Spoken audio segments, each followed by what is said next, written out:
Good morning, everyone. Welcome back to Coffee and Headlines, our morning get-together here on Facebook, where we exchange information from headlines from our city, our state, and our country. And we also take a look at your comments, ideas, and suggestions. We combine all this stuff to have a better life, more connected life here in Puerto Vallarta as a community of English-speaking locals.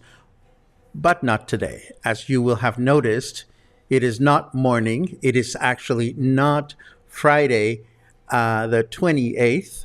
This is a pre-recorded broadcast, but I did promise you I would bring you a Day of the Dead special today, and that's exactly what we're going to have. I have taken the liberty, with your permission, actually, I didn't even tell you, but I've left this country. No, left the city. What am I talking about? Paco, get it together. Luna, help me out. I've left the city just for one night. I will be back here today, actually, Friday afternoon, and we will have a live broadcast tomorrow morning, and I look forward to that. But right now, I'm looking forward to sharing our Day of the Dead special presentation with you and looking at your comments on it when I come back. So let's make it happen.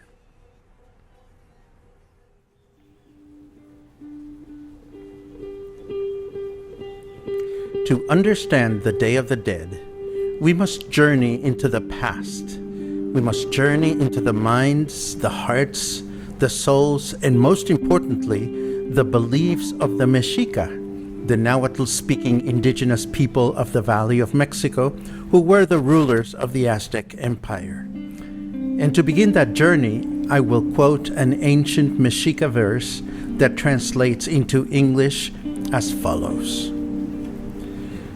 Sometimes the hummingbird, sometimes the raven, sometimes the owl tells us when it's time to go. But we, the Mexica, do not die. We simply move to a different house, to a different body. And every year we come here. And where is here, you may ask? Here is home. Every year, all throughout Mexico, we celebrate the temporary return of the souls of our loved ones on Day of the Dead. It is a syncretic celebration that merges pre-Hispanic cosmology with the Catholic faith brought to America by the conquistadors. And given the pluricultural nature of Mexico, Day of the Dead has resulted in a diverse variety of cultural expressions that have been passed on from generation to generation. Each iteration incorporating new rituals and meanings according to each particular community. In Mexica cosmology, Day of the Dead implies the transitory returns of the souls of our loved ones who come home to the world of the living to get together with us and to enjoy the essence of foods and other items placed in altars to commemorate them. In other words, we assemble altars with images of our loved ones, their favorite foods, treasured objects, even their clothes, to help their souls find their way home. As I mentioned earlier, the celebration of Day of the Dead predates the arrival of the Spanish conquistadors. Upon their arrival, the Mexica had no choice but to incorporate the practice of venerating their dead and merging it with the Christian calendar. The Mexica celebration used to take place between the last days of October and the first days of November, which happened to coincide with the end of the harvesting cycle of corn, which was then and still is now the main source of food in our country. If nowadays we celebrate Day of the Dead in November 1st and 2nd, it is simply because of the Catholic faith. The Catholic faith celebrates All Saints' Day on November 1st, and in Mexico, this date is dedicated to the Muertos Chiquitos, or dead children, whereas the Catholic faith celebrates All Souls' Day on November 2nd, and in Mexico, this day is dedicated to dead adults. In some parts of our country, October 28 is a date to commemorate those that died in an accident or tragically, and October 30 is a date to commemorate the limbitos, or little limbos, or children that died without having been baptized. Common threads in the indigenous celebration of Day of the Dead include the adornment of graves at local cemeteries and altars at home, as families think this helps guide the souls through a safe path after their death. And to facilitate their return to earth, we spread paths made with cempasúchil flowers, the bright orange color associated by the Mexica with the sun.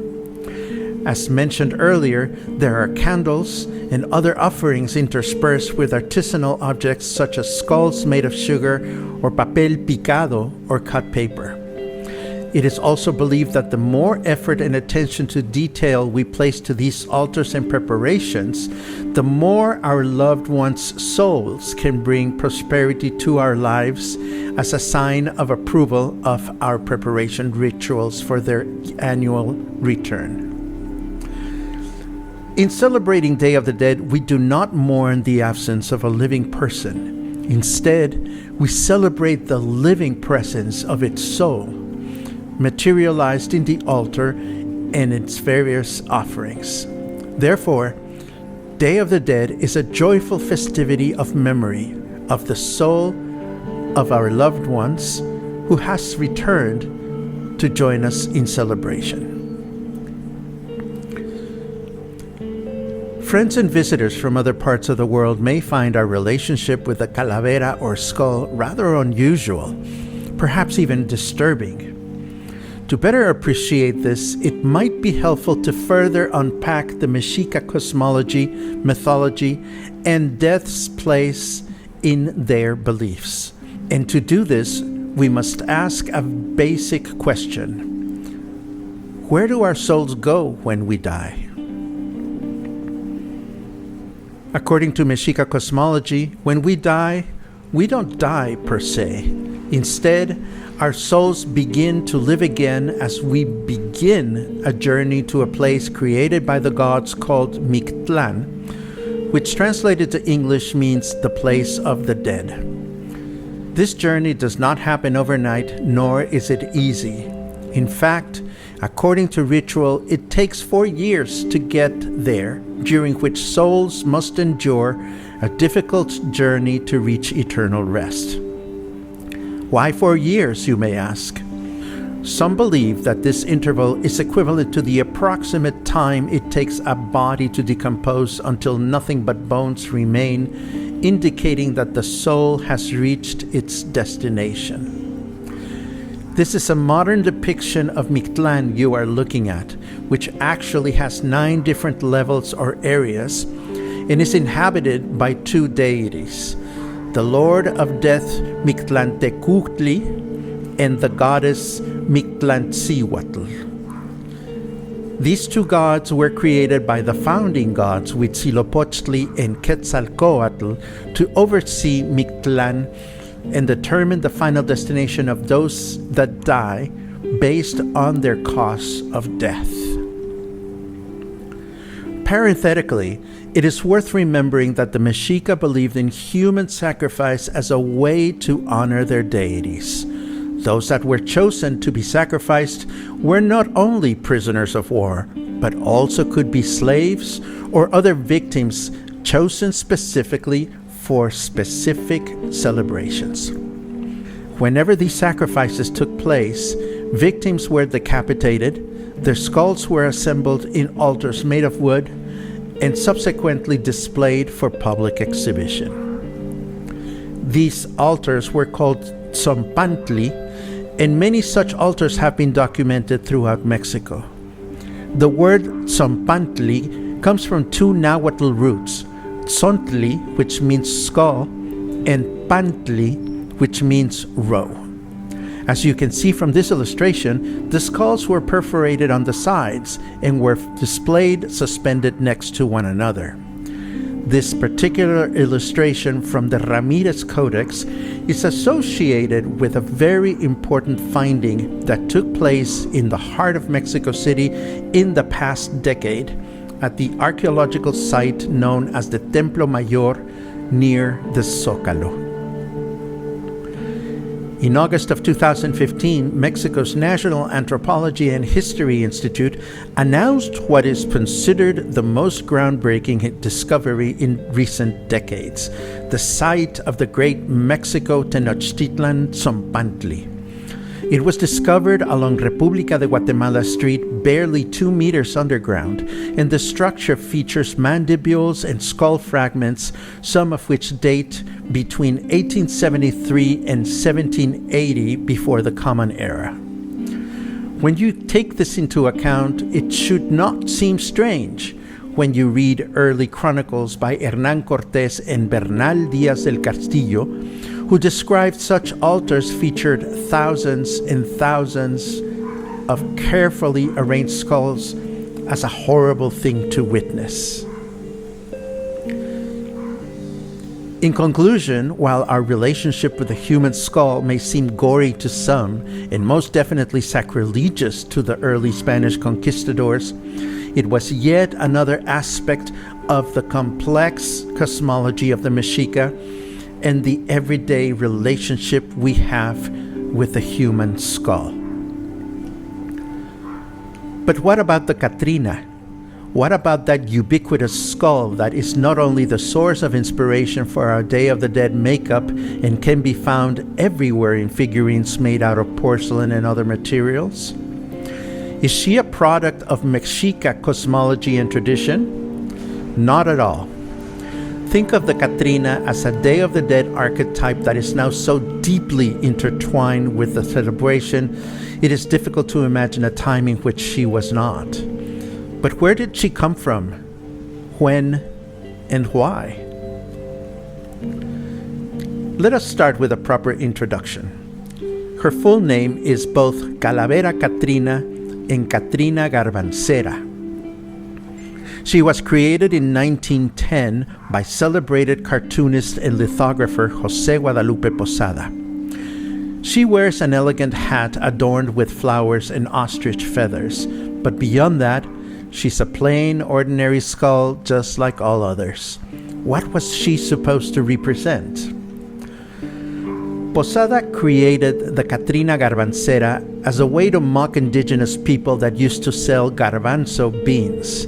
They were poor, perhaps even hungry to the bones, and yet they pretended to be wealthy, going as far as underappreciating their humble origins or customs. At a time in which photography was not yet developed for use in newspapers or newsletters, Posada worked creating illustrations on a daily basis for Mexico City's newsletters at the time. As such, the beloved Catrina Garbancera made her debut in a flyer, which was a common way to spread the daily news throughout the city. Posada described her as thin to the bones, but with a fancy French hat with ostrich feathers. If you pay close attention, the copy of the flyer includes short rhyming poems, which eventually came to be known as calaveritas, short poems that poke fun at newsworthy people and incidents of the time. The top copy reads, "Las que hoy son empolvadas garbanceras pararán en deformes calaveras," which roughly translates into, "Those dusty garbanzo sales ladies will end up as deformed skulls just like everybody else." The success of the Catrina and the many versions of it, not to mention the many verses created by Posada and subsequently other commentators of the period, never looked back. The Catrina went on to influence a huge variety of other artists, most noticeably Diego Rivera. Dream of a Sunday Afternoon at Alameda Central Park is a 15.6 meter wide mural created by Diego Rivera between the years 1946 and 1947, and is the principal work of the Museo Mural Diego Rivera in the historic center of Mexico City. It was originally created for the Versailles restaurant at the Del Prado Hotel across the street. However, the hotel was rendered uninhabitable after the 1985 Mexico City earthquake and condemned for demolition. So the mural was restored and moved to its present location. As you can see, the mural depicts famous people and events in the history of Mexico as they pass through the Alameda Central Park in Mexico City. But if you look closely, you'll see that the center of the mural is dominated by the elegantly dressed Calavera Catrina, holding arms with José Guadalupe Posada on the left, and to her right, she holds hands with a child version of Diego Rivera wearing short pants. Directly behind Diego stands his wife Frida. And of course, Catrina is wearing a feathered serpent boa around her shoulders as a nod to the Aztec culture. In short, the symbology of this beautiful painting as it depicts the bourgeois complacency and values from the time right before the Mexican Revolution of 1910 is as fascinating as its social commentary. Today we are barely scratching the surface on Mexico's popular Day of the Dead celebration. We are not diving into the complex world of Mictlan, the Mexica place for the dead, and its intricate levels and structure. We are not diving into the traditional elements that are commonly included in a Day of the Dead altar, including why different levels in the altar represent different things. We are also not diving in the marriage of convenience that takes place between Halloween and Day of the Dead in places like Puerto Vallarta, where both occasions are heavily celebrated, but to such a point that we begin to wonder, when does one end and the other one begins? And best of all, how can we, as English-speaking locals, join in the celebration? To answer these questions, I offer 3 general pathways for you to consider. Witness the celebration respectfully. As you have hopefully realized, Day of the Dead is a joyful, time-honored celebration, and as such, it should be handled with respect. This is particularly the case in places such as cemeteries. It is a very personal time for families, and it should never be used as a photo op or otherwise interrupted. Observing from a distance is always a much better option. You can also join the celebration enthusiastically. Several people have expressed concerns about offending Mexican nationals by taking part of Day of the Dead celebrations or parades. The good news is that there is no application form that you must fill out in order to embrace the cosmology of the Mexicas. We all have our own ways to honor our departed, so celebrating your departed by joining a Day of the Dead celebration is more than acceptable. It is absolutely encouraged. That said, you can also choose to celebrate Day of the Dead mindfully. Day of the Dead skull makeup, for example, has absolutely nothing to do with the United States blackface. In fact, not to make a gross assumption, but your average Mexican person out there will probably not even make the connection with the racial ramification of blackface. And if any Americans out there make that connection and chastise you, they will simply be manifesting their utter ignorance about the origins and traditions of Mexico's Day of the Dead.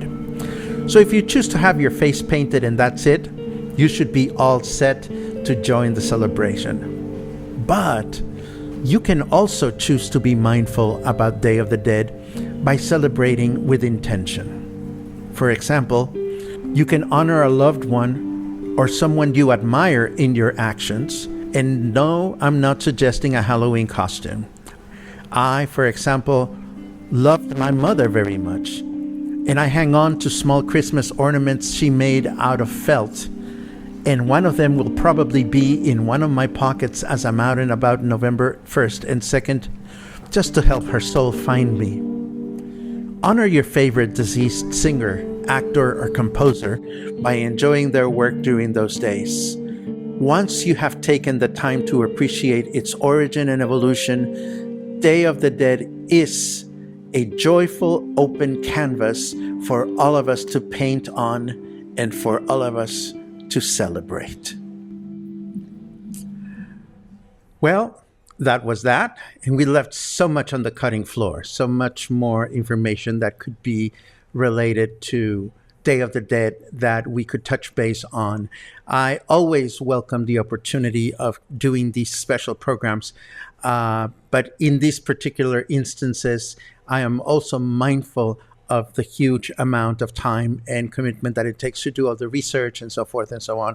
So it is in these particular broadcasts where I am truly appreciative for your support. As you know, Coffee and Headlines runs and exists largely, if not mostly, if not definitely, because of those of you that choose to support Coffee and Headlines, either through monthly memberships or through occasional coffees. The link above shows you how to do that, and becoming a member helps a great deal in making sure that we can continue providing this kind of content moving forward. So, if you enjoyed today's broadcast, if you felt more connected with Day of the Dead, if this inspired you of celebrating with a little bit more intention, do keep in mind that Coffee and Headlines exists thanks to your support, your financial support. So have a good day, stay kind, stay connected, stay generous, and I will see you again tomorrow morning.